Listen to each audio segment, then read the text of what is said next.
In his prime, he heroically explored the Earth's final frontier.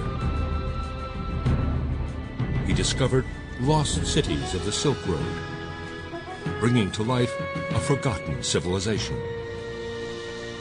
Hedin, the ambitious adventurer, had won the adulation of the world. He was the Neil Armstrong of his day. You know, the Inner Asia was the moon, and he went.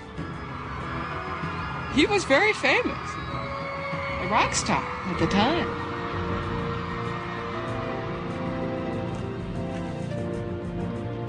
But his passion for the spotlight led to a very dangerous liaison. After the war, Sven Hedin was obliterated from the memory of Europe. He was a persona non grata. Nobody wanted to touch him after the Second World War. Sven Hedin was really a person who you couldn't associate with. In his memoir, Sven Hedin had one last chance to redeem himself.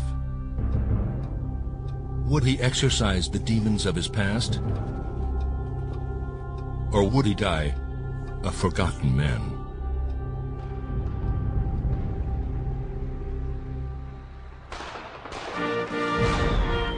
April 24th, 1880. 15-year-old Sven watches in awe as his childhood hero returns triumphant.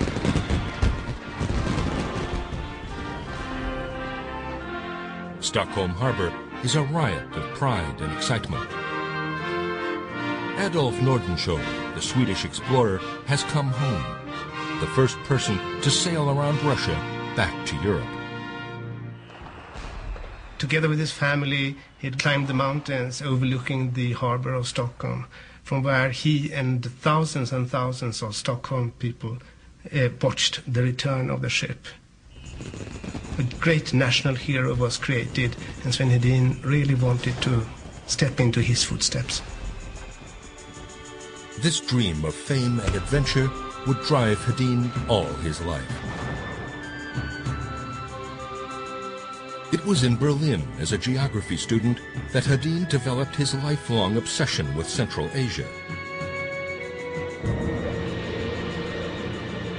At the turn of the 20th century, Central Asia was one of the last unexplored frontiers on Earth. The distant prize of aspiring explorers and world statesmen alike. For it was the center of a brooding Cold War, a race between Britain, Russia, and China to expand their empires in the region.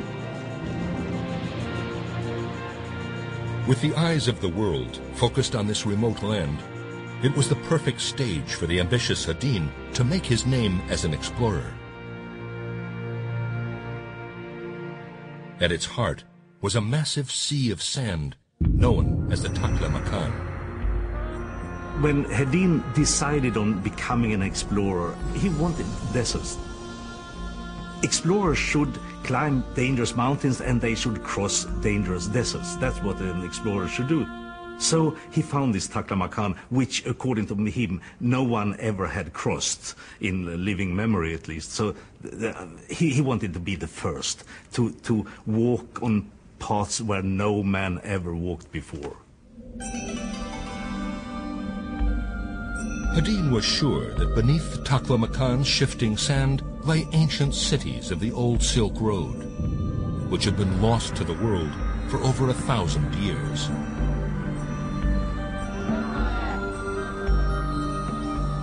If only he could discover the lost cities of the Silk Road, Hedin believed his path to fame would be secure.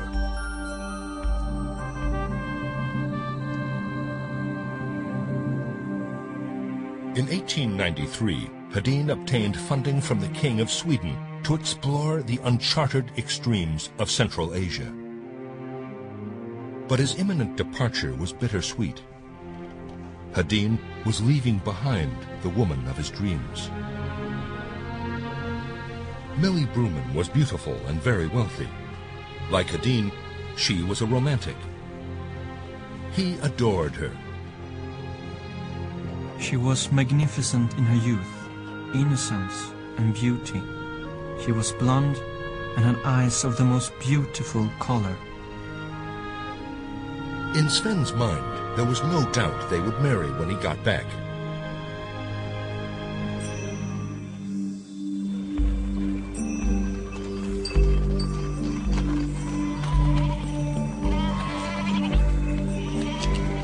Kashi, modern-day China.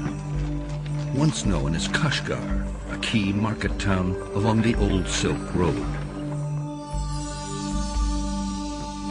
Sven Hedin arrived here in 1894 after a grueling year-long journey. Kashi was the obvious base for Hedin's expedition, for it stood on the edge of the Taklamakan, the desert Hedin had come to explore. With 1,000-foot sand dunes and 130-degree summer heat, the desert is one of the most forbidding places on Earth.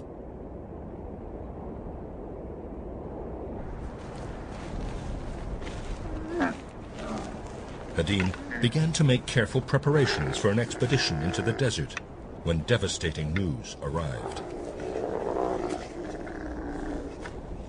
When he was sitting there waiting for his camels, there came a letter from home where somebody wrote that his love, Mille Maria Bruma, was going to get engaged with somebody else. And his whole world shattered. And he writes about his desperation, that now nothing was worth anything. He would do this absolutely crazy thing. He would just venture into the desert and see what would come out of it. Hedin was heartbroken. Distraught and totally ill-equipped, he set off on a suicidal quest to find a lost city in the desert. He walked through the streets and the people formed lines and they cheered him and they cried and they said, "You'll go to the desert of death and you'll never come out alive." And he walked through the streets with his laden camels, and people said, "His camels are too heavy, they'll not make it. He will not come back from the desert of death." And they walked out to the edge of the desert and disappeared. 1,000 heavy steps towards the goal.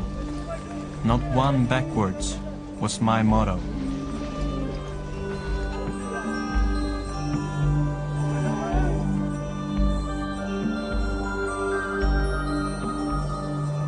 Stubborn and defiant, Hedin had started a death march. 15 days into the trip, Hedin realized his guides had not brought enough water. The expedition was now in the middle of the deadliest desert on Earth, with only 2 days of water left.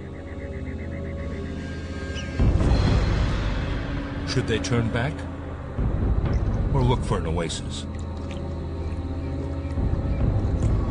Hedin, as ever, chose to push on. Straight into the Karabaran, an infamous storm that whips the sand into a punishing frenzy. His expedition was now lost in the dreaded Taklamakan. The name Taklamakan from a Uyghur translates as "you go in but you do not come out."